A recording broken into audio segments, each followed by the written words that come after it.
For years, I've used this white ink for my Zenithal highlighting. Hundreds of models, dozens of hours. I thought it was okay, but one day, the paint started rubbing off and peeling in large chunks. Not the primer, the actual highlight layer. That sent me down a rabbit hole, because if Zenithal is part of the foundation of our paint job, shouldn't it be as strong as the primer beneath it? So I ran the tests. 7 paints, 2 mixes each, 2 spoons each, 2 minis each, and a whole lot of scratching, rubbing, and discovery. What I found was surprising. AIRBRUSH UNCHAINED. Welcome to episode 2 of AIRBRUSH Unchained, White Light Zen. I'm Wily Wizard, and this journey started with a simple observation. Most of us treat Zenithal highlighting like a throwaway step. We prime in black, mist a little white on from above, and call it a day. But what if that highlight layer fails? Everything that we build on top of it is at risk. I've been trusting my own Zenithal to a popular white ink, until one day it started lifting clean off the model. Not the primer, the entire white layer. That's when I started asking questions. Why are we using fragile, dye-based paints for something that has to hold the weight of every other color that follows? Why aren't we treating Zenithal highlighting more like framing in a house? The structure that defines the form, the volumes, the direction of light. So I tested 7 paints, each with 2 mixes.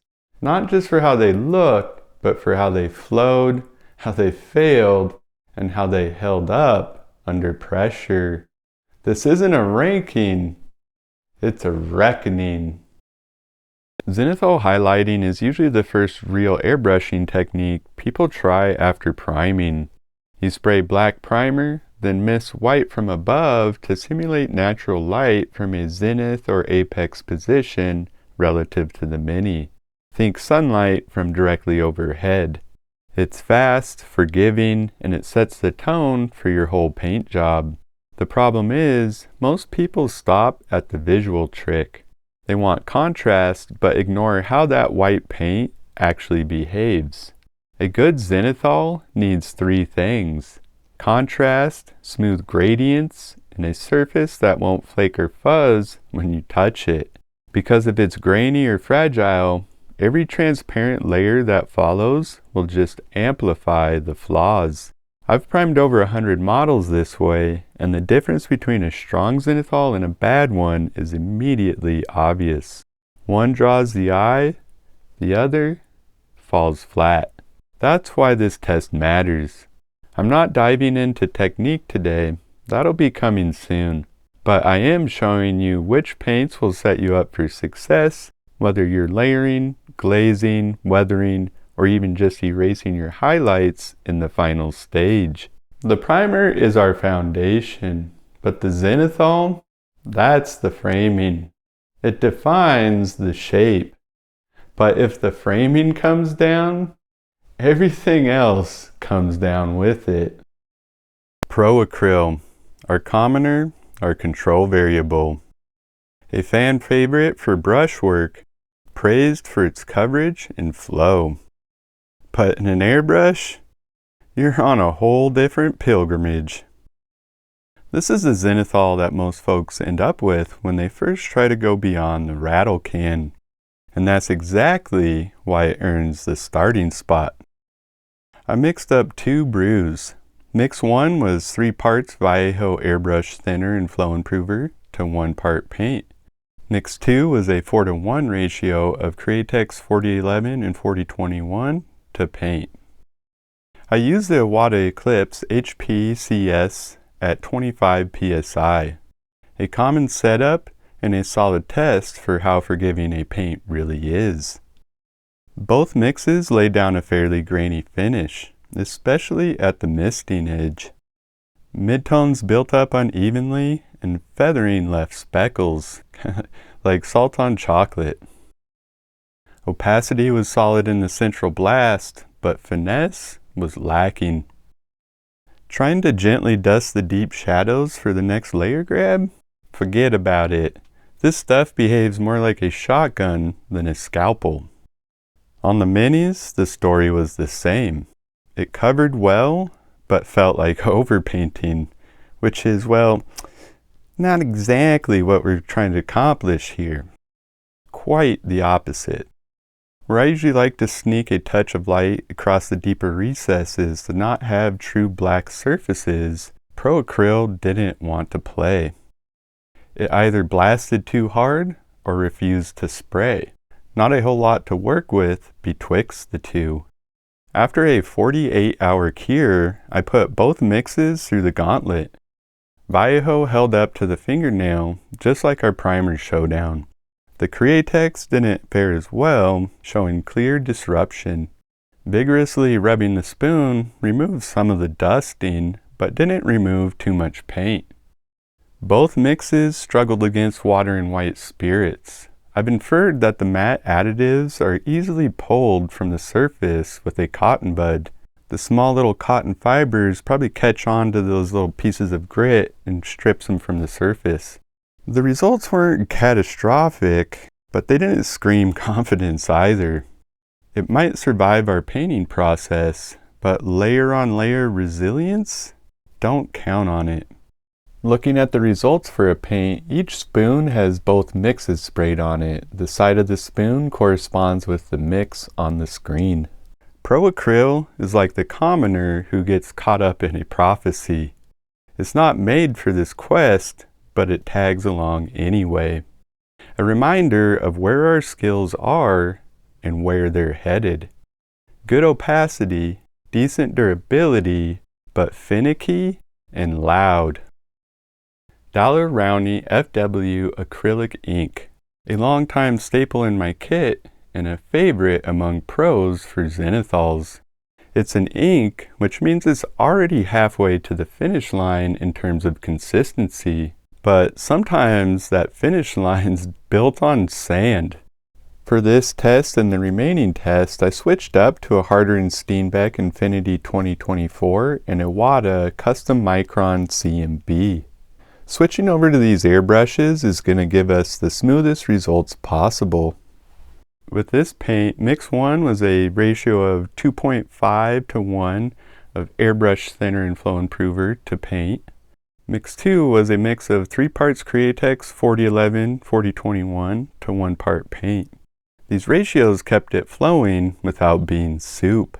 Out of the gate, Rowney sprays a step above just about any hobby paint. Smoother, lower noise, better control. Both mixes laid down acceptable gradients, good contrast, average speckling, and surprisingly opaque compared to other acrylics. On minis, highlight placement was gentle, great for texture on capes and cloth, but finesse was lacking, and flooding was always a threat. But the moment you start thinking, dang, this is better than hobby paint, you touch it. This was the worst performer in the stress tests by a long shot.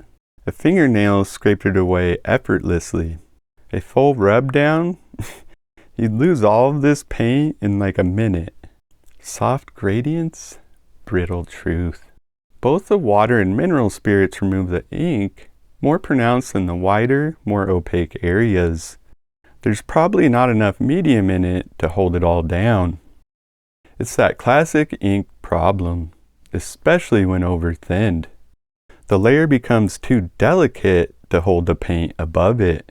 And the worst part, you often don't know until your final pass of paint breaks the surface and a whole panel lifts off like dead skin. Rowney is a rogue. Sneaks in smooth, earns your trust, and then vanishes with it. It's an ink, not a primer. Want whisper soft gradients on display pieces? Maybe. But for anything that gets handled, don't risk it. We wouldn't build our tower on this foundation, right? Createx Wicked Detail White. Purpose built for airbrushes. Not a converted brush paint, not a rogue ink. It knows exactly why it's here. Thick out of the bottle, but once thinned, it behaves beautifully. And not just behaved, it outlasted paints twice as hyped. Mix 1 was a ratio of 3.5 to 1 airbrush thinner and flow improver to paint. Mix 2, a brew of 4.5 parts Createx 4011-4021 to 1 part paint. This detail version of the Wicked paint line sprays smoother than it has any right to. The Createx mix in particular laid down smoother transitions, likely due to the leveling properties of 4021. The Viho mix was decent, but slightly spottier and harder to control on the feather pass. Coverage was moderate, good opacity, not overwhelming. A fine balance between buildability and contrast control. Control at the trigger felt precise, like casting magic missile, not fireball. I could miss shadows, light brows, pick out armor edges without flooding. And it stuck. It felt solid, confident. The Wicked paint did fairly well against the fingernail. The Viho mix, again coming out on top here. There was an interesting find that will reveal itself to us later in the video. A hard rub with a thick thumb didn't remove paint. Just a bit of dusting, if anything. Water did a number on the Viho mix, but both fared well against white spirits. It didn't come out unscathed, but it held the line better than any acrylic before it, and even came close to entering the same class as the alcohol and lacquer options. This is what I would call a battle-ready acrylic. Createx Wicked Detail is one of the few paints in this test that actually felt designed for the job.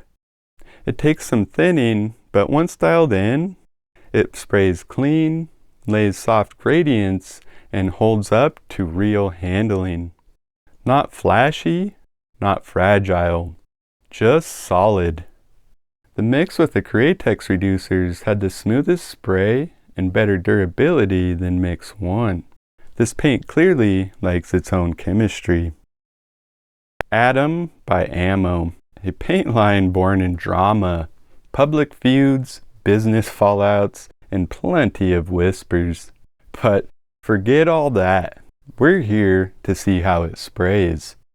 This one's alcohol-based, tuned more for airbrushes, and paired with some well-known thinners. I tested 2 combos, one a little bit less common than the other, but the first one is a 3-to-1 mix with the Aqueous 110 thinner. Mix 2 was a 4-to-1 mix with Tamiya X20A thinner. This paint gave one of the cleanest gradients in the test. Mist passes were silky, overspray minimal. Slightly translucent, but easy to control on the fade. Both mixes sprayed well, but the Tamiya X20A had a tiny bit more bite in its finish.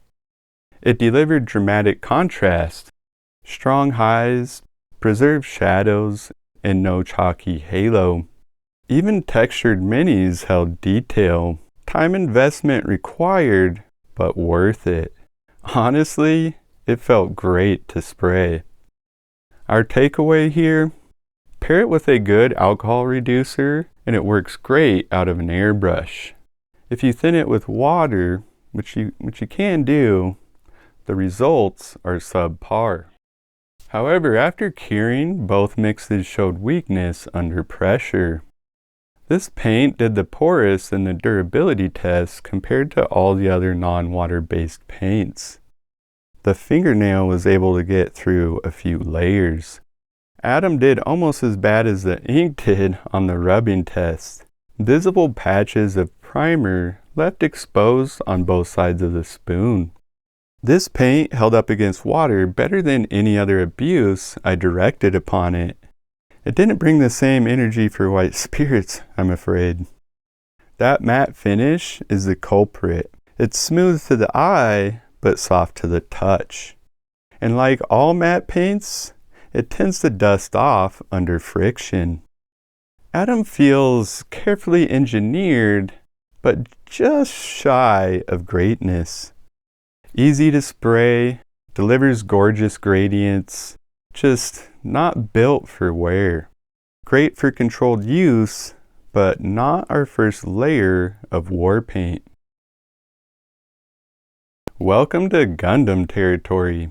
Mr. Hobby Aqueous White Surfacer. Alcohol-based, built for mecha, rarely seen on miniatures. Turns out, and trust me when I say it, we might have been sleeping on this one.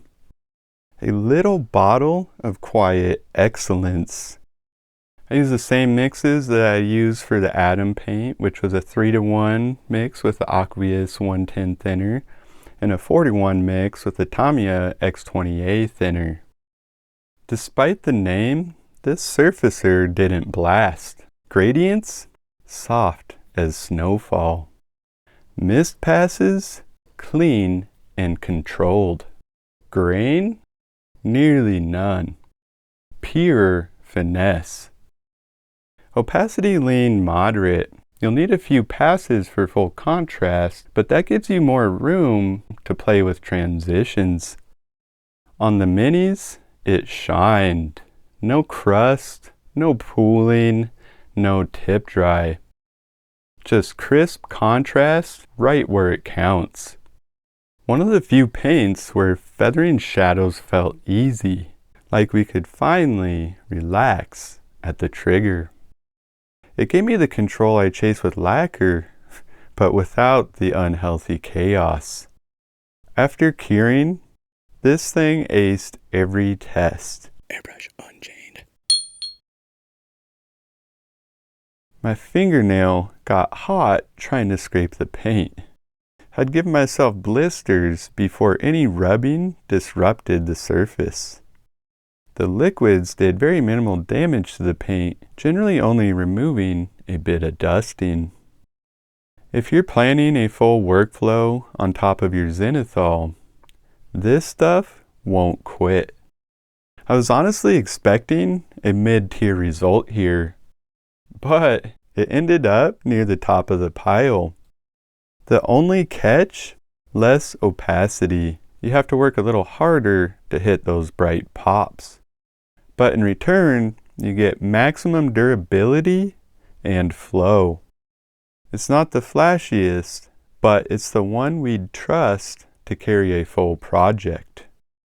Quiet, consistent, and built to last.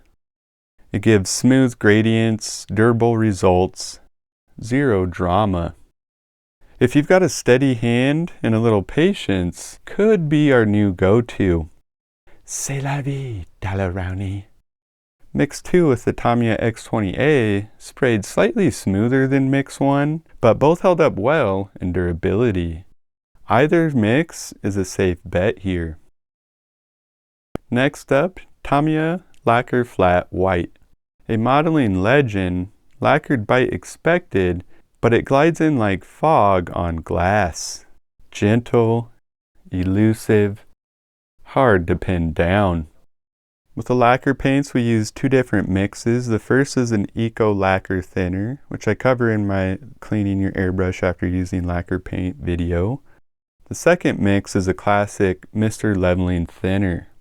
Mix 1 was a 4:1 ratio, and Mix 2 was a 3:1 ratio.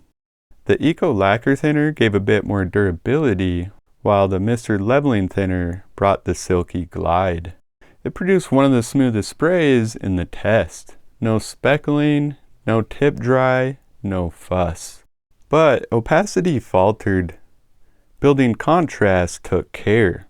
Too much, and the details softened in the overspray and pooling. There's a narrow window between subtle and soupy. On the minis, you can see the potential. It wants to be beautiful, but only if you treat it like a dance, not a duel. If we go slow, hit the angles, and keep our passes light, we'll get glassy gradients with a dreamy finish.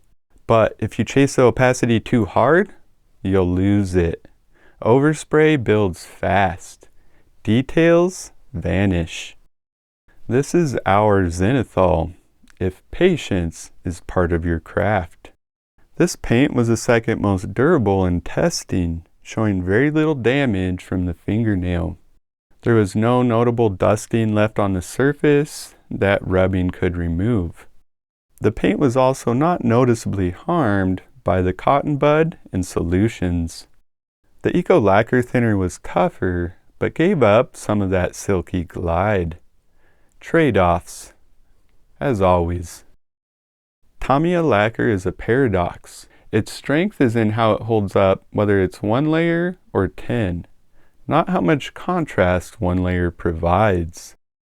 The gradients are unbeatable, but the low opacity demands control.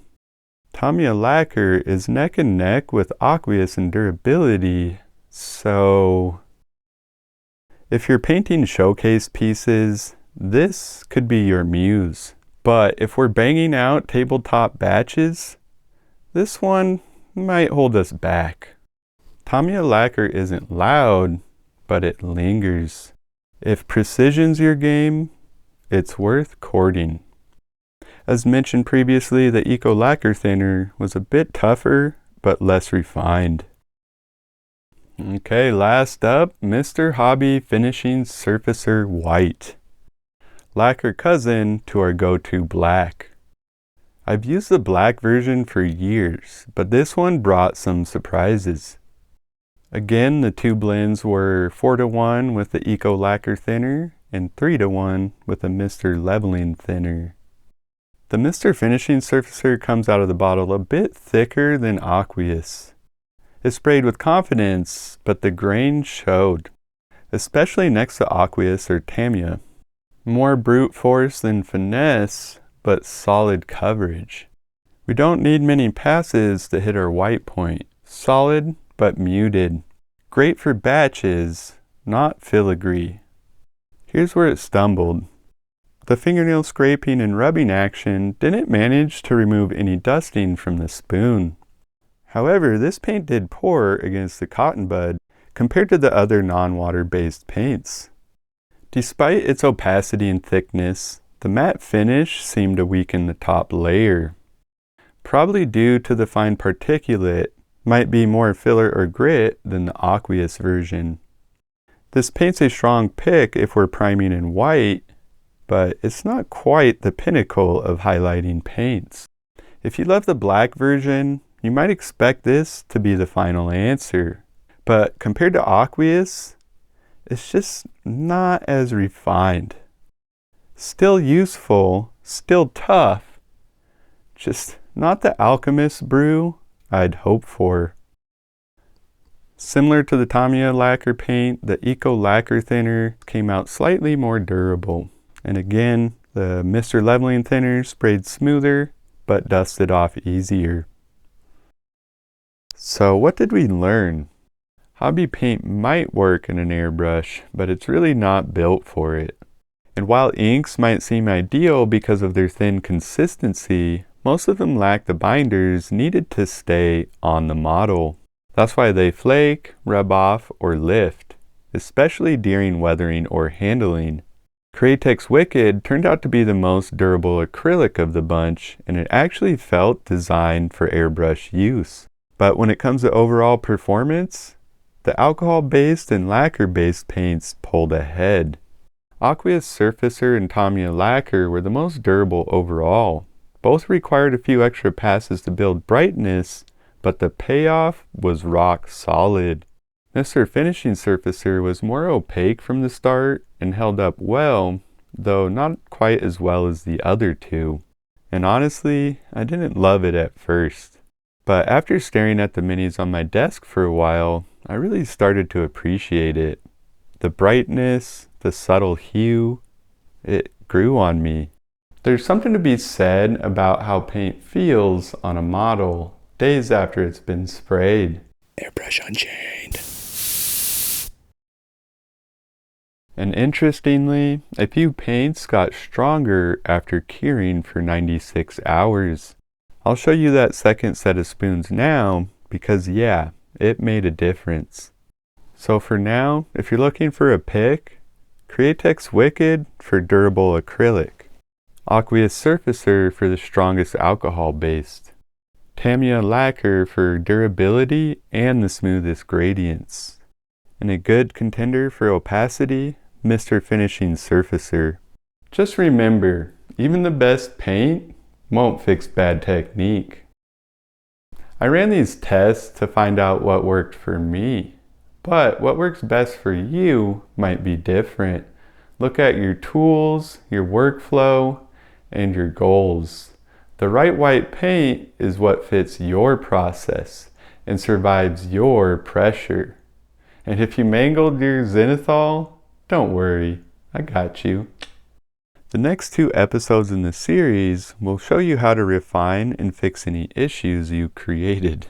Episode 3 is all about advanced contrasting. A custom wash to deepen shadows, followed by a dry brush to kick your highlights into overdrive.